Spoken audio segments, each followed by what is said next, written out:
This channel does not promote any violent, harmful, or illegal activities. All content provided by this channel is meant for an educational purpose only.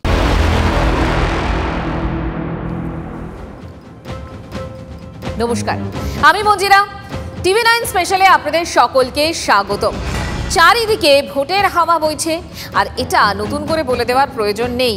আমার আপনার চারপাশে তাকালেই সেটা একেবারে স্পষ্ট। প্রতিবার নতুন নতুন কৌশলে প্রচার করে রাজনৈতিক দলগুলো, আর এবার নতুন ট্রেন্ড কি বলুন তো? খেয়াল করেছেন কি? আজকের স্পেশাল লাইনে প্রচারের নতুন একটা দিক নিয়েই আমরা কথা বলবো।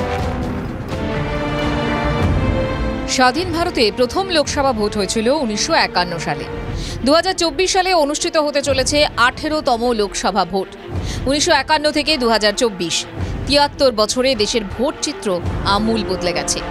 একটা সময় মিটিং, মিছিল, দেওয়াল লিখনই ছিল ভোট প্রচারের কৌশল। দিন বদলের সঙ্গে সঙ্গে প্রচার কৌশলও বদলে গেছে। খবরের কাগজ বা টেলিভিশন চ্যানেলে বিজ্ঞাপনের ধাপ পেরিয়ে ভোটের প্রচারও এখন মুঠো ফোন বন্দি।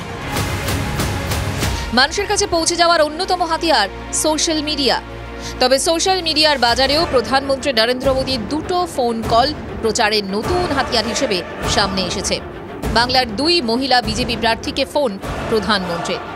সেই ফোন কলের রেকর্ড জনতার হাতে হাতে ঘুরছে। রাজনৈতিক পণ্ডিতদের মতে প্রধানমন্ত্রীর এই ফোন কল আসলে ভোট প্রচারের অন্যতম কৌশল। এটাই এবারের লোকসভা ভোটের নয়া ট্রেন্ড। আর এই মুহূর্তে আমরা কথা বলবো। আমার সঙ্গে রাজনৈতিক বিশ্লেষক ঝন্টু বড়াইকো রয়েছেন। আমরা প্রতিবেদন দেখাবো আপনাদের, তার মাঝে মাঝে আলোচনাও হবে, কথাও বলবো। এই করেই আজকের টিভি9 স্পেশাল। ঝন্টুদা, আপনাকে স্বাগত টিভি9 বাংলায়। ঝন্টুদা, আমার আপনার কাছে প্রশ্ন যে এই যে নতুন একটা ট্রেন্ড, নতুন একটা প্রচার কৌশলের একটা পন্থার কথা আমরা বলছি, সত্যি এটা কতটা ইম্পর্টেন্ট ভোটের ক্ষেত্রে? দেখুন, এটা সময় উপযোগী। টেকনোলজির আপলিপমেন্টে প্রচারের মাধ্যমগুলো পাল্টাবে, এটাই সময়ের দাবি এবং কাম্য। কিন্তু আমার প্রশ্নটা হচ্ছে, দেখুন, আমি সদ্য দিল্লির থেকে একটা বিভিন্ন মিটিং করে নির্বাচন সংক্রান্ত ফিরছি, তখন নির্বাচন কমিশনের একটা অংশের কিন্তু একটা আশঙ্কা এই প্রচার নিয়ে কিন্তু আমরা লক্ষ্য করলাম। কীরকম? ধরুন, টেকনোলজি আপলিফ্ট হয়েছে, কারি টাকা এসেছে নির্বাচনের দলগুলোর, যারা রাজনৈতিক দলগুলো আছে, জনগণের টাকা, বিভিন্ন কোম্পানির থেকে পাওয়া টাকা, সে টাকায় তারা বিভিন্ন ধরনের নতুন নতুন টেকনোলজিতে মানুষের মন। এই যে প্রধানমন্ত্রীর একটা ফোন কল, সেই ফোন কলে যাকে আমরা চিনতামও না, তারা আজকে রাতারাতি প্রায় তারকাখচিত একটা জায়গায় পৌঁছে গেলেন। এই যে কৌশলটা, এটাকে আপনি কিভাবে দেখছেন? আপনি মঞ্জিরা, দেখো, এখানে দুটো পার্ট। একটা হচ্ছে উনি কিন্তু সমাজের দুটো পার্সপেক্টিভে দুটো প্রার্থীকে ফোন করলেন বেছে বেছে। এতগুলো প্রার্থীর মধ্যে একজন হচ্ছে অতীব নিম্ন অর্থনীতির থেকে উঠে আসা রেখা পাত্রকে ফোন করলেন, আর একটা করলেন রাজমাতাকে। অর্থাৎ এই ফোনের দুটো অপশন। একটা হচ্ছে ফোন করলেন প্রধানমন্ত্রী, দেশের বোঝাতে চাইলেন তার দল সমাজের সব স্তরকে, একদম লোয়ার থেকে উপর লেভেল অবধি দুটোকে নিয়ে চলতে পারে, সবাইকে নিয়ে, সব স্তরে একটা বার্তা। দ্বিতীয়, পশ্চিমবঙ্গের রাজনীতিতে দুর্নীতি এবং সন্দেশকালীন নারীদের সংগ্রাম। এই প্রসঙ্গে আসবো, আমি আসবো। যখন এই প্রসঙ্গগুলো উঠছে, প্রধানমন্ত্রীর এই যে ফোন কল, দুটো ফোন কল গোটা দেশে হইচই ফেলে দিয়েছে। প্রথম ফোন কলটা এসেছিল বসিরহাটের বিজেপি প্রার্থী রেখা পাত্রর কাছে। সন্দেশকালীন আন্দোলনের অন্যতম মুখী রেখা। গত কয়েক মাসে তার জীবনটা আপাদ মস্তক বদলে গেছে। একজন সাধারণ বাড়ির মেয়ে, লোকসভা ভোটের প্রার্থী, আর তার উপর প্রধানমন্ত্রীর ফোন।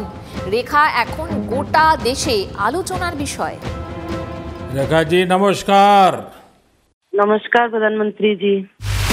প্রধানমন্ত্রী নরেন্দ্র মোদীর কণ্ঠস্বর ভেসে আসায় কিছুটা হলেও চমকে গিয়েছিলেন রেখা পাত্র, বসিরহাটের বিজেপি প্রার্থী। মাস 3 আগেও রেখা ছিলেন একজন সাধারণ বাড়ির মেয়ে, ছিল না কোনো রাজনৈতিক পরিচয়।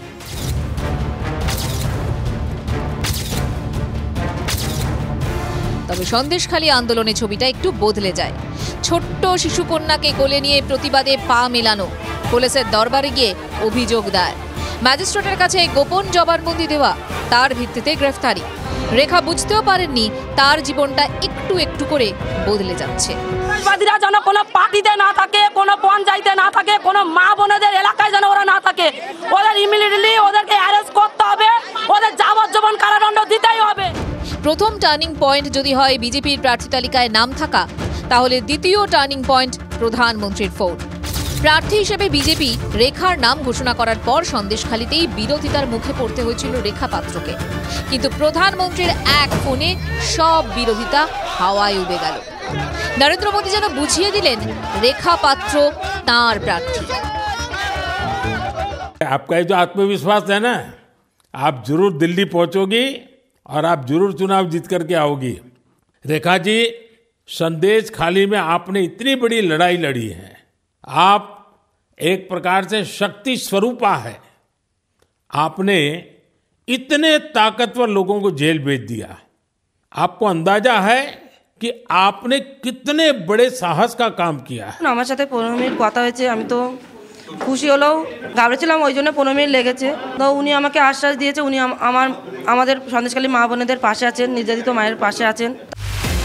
একটা ফোন শুধু কি রেখা পাত্রর রাজনৈতিক জীবন বদলে দিল, লড়াইয়ের পথটা সহজ করে দিল? না, শুধু রেখা পাত্র নয়, গোটা সন্দেশখালী ও বসিরহাটের জন্য প্রধানমন্ত্রীর সন্দেশ এই একটা ফোন কল। মহিলা ভোটারদের কাছে বার্তা এই একটা ফোন কল। ভোটে সন্দেশখালী ইস্যু যে বিজেপির অন্যতম হাতিয়ার, সেটাও স্পষ্ট এই একটা ফোন কল। সোজা কথায় ভোটের অন্যতম প্রচার কৌশল এই ফোন কল। রেখা পাত্রকে প্রধানমন্ত্রীর ফোনের ঘোর কাটার আগেই দ্বিতীয় ফোন কল। এবার নরেন্দ্র মোদী ফোন কৃষ্ণনগরের বিজেপি প্রার্থী রাজা কৃষ্ণচন্দ্রের পরিবারের সদস্যা অমৃতা রায়কে। বিরোধীদের কাছে ভোটের খেলায় যেন আরও একটা বাউন্সার। দোলের একদিন আগে কৃষ্ণনগর লোকসভা কেন্দ্রে প্রার্থীর নাম ঘোষণা করে বিজেপি। কৃষ্ণনগরের রাজ পরিবারের সদস্যা অমৃতা রায় পদ্মপ্রার্থী। কৃষ্ণনগরের মানুষের কাছে রাজবাড়ি একটা আলাদা আবেগের জায়গা।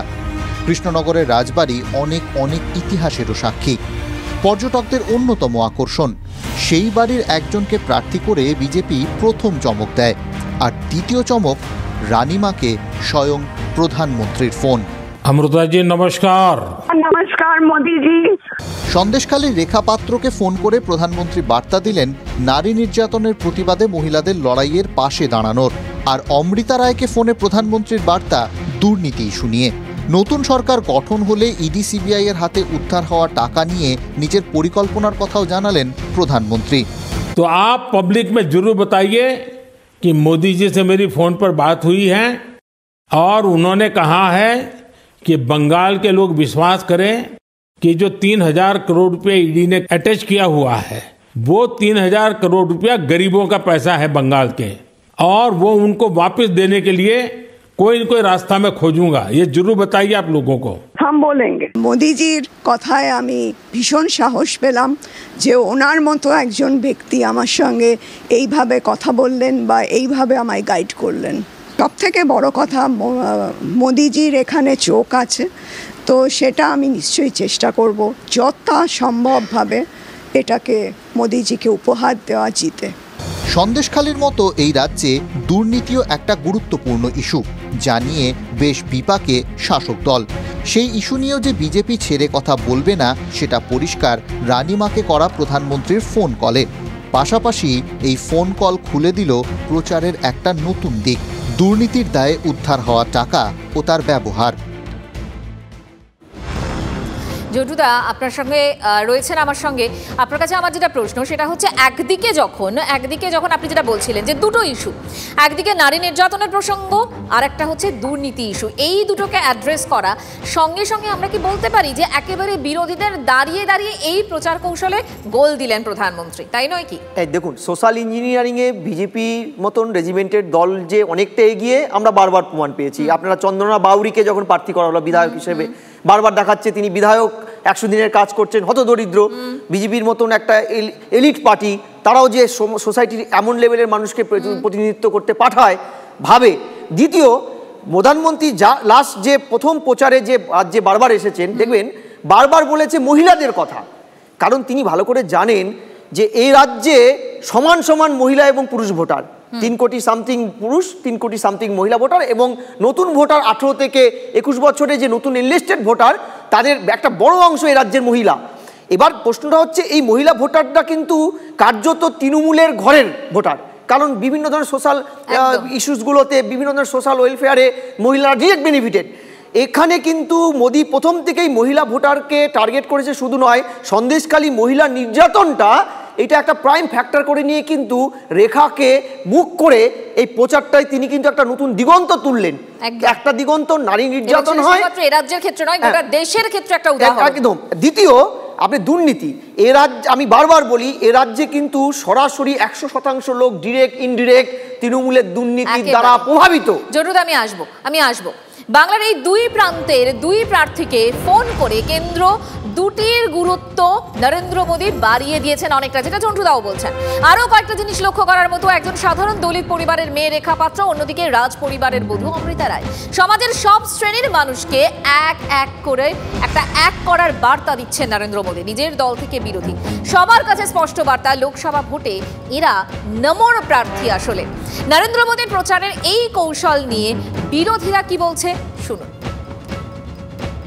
অভিনয় এক জায়গায় হয়, সিনেমায় দেখবেন ডাবিং অন্য জায়গায় হয়। ডাবিং যখন হয় সেই ভয়েসটা ছাড়া চারপাশের কোনো ভয়েস থাকে না।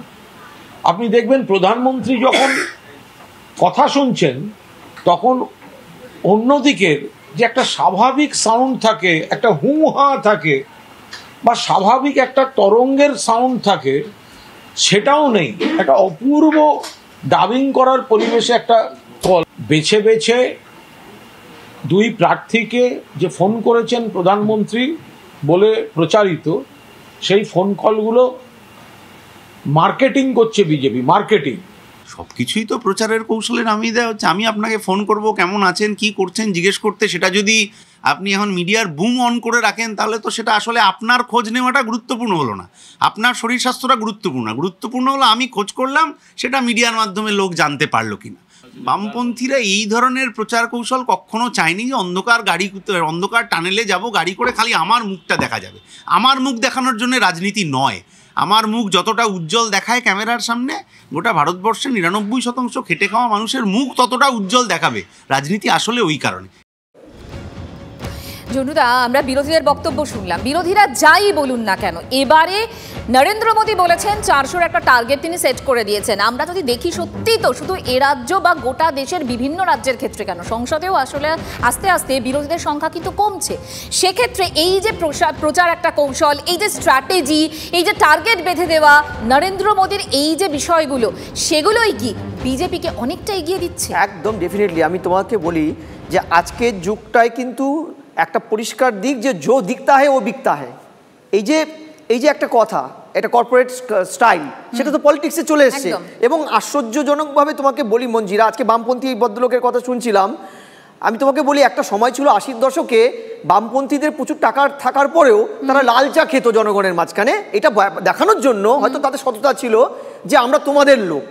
এই অন্তরঙ্গটা আজকের হাইটেক যুগে যদি ফোনের মাধ্যমে সমাজে একটা বার্তা প্রধানমন্ত্রী দেয়, এটা তো কৌশল।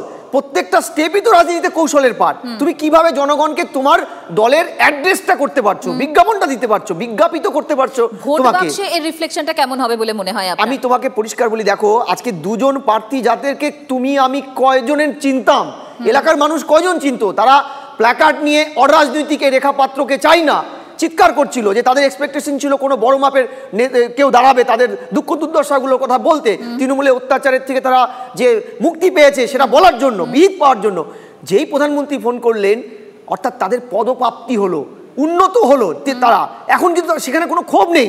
আমরা চিনতে পারলাম এরা সত্যিকারে আমাদের রিপ্রেজেন্টেশন করতে পারে, কারণ মোদী এদের মাথায় আছে, দেশের প্রধানমন্ত্রী মাথায় আছে, মানে নমর প্রার্থী একদম। ফলে এই জায়গাটা কিন্তু একটা বড় প্রভাব তৈরি করলো। দেখো এই প্রভাবটা কিন্তু বিরোধীদের এই ধরনের প্রতিক্রিয়াতেও প্রমাণিত যে তারা কিন্তু অনেকটা যোজন পিছিয়ে এই প্রচারে। ভাবো তুমি, দেশের স্ট্যান্ডিং প্রধানমন্ত্রী ফোন করছেন, তার দুটো লোককে, এবং 15 মিনিট সময় চাইছেন। একদম হ্যাঁ, সোসাইটির কোন লেভেলে, যাকে কেউ চিনত না, তিনি আন্দোলন করেছেন শিশু সন্তানকে কোলে নিয়ে একটা অত্যাচার, মধ্যযুগীয় অত্যাচারের বিরুদ্ধে। সেখানে প্রাণ যেতে পারতো তার। যদি আজকে শাহজাহান জেলে না যেত, হয়তো রেখা পাত্র আজকে কোথায় থাকতো তুমি আমি জানি না। সেই জায়গায় এই আন্দোলনটাকে তুলে আনলেন মোদি, কিন্তু রেখাপাত্র নয়, সন্দেশখালীর মুখ করলেন এবং বোঝাতে চাইলেন সন্দেশখালীর মুখটাকে আগামীতে বিজেপি সারফেসে আনবে। মহিলাদের অত্যাচারের বিরুদ্ধে, শাসক দলের বিরুদ্ধে রেখাপাত্রকে তারা স্পেস দিচ্ছেন। আসলে অবশ্যই যে এই কৃষ্ণনগর বা বসিরহাটের ফলাফল কি হয় সেটা আমরা এখনো জানি না, তার জন্য আমাদের 4 তারিখ পর্যন্ত অপেক্ষা করে থাকতেই হবে। তবে প্রধানমন্ত্রীর এই যে দেখানো পথ একটা উদাহরণ সৃষ্টি করে রাখলো, একটা নজির তৈরি করে রাখলো, তা আর বলার অপেক্ষা রাখে না। চন্ডুদা, আপনাকে অনেক ধন্যবাদ আমাদের সঙ্গে থাকার জন্য।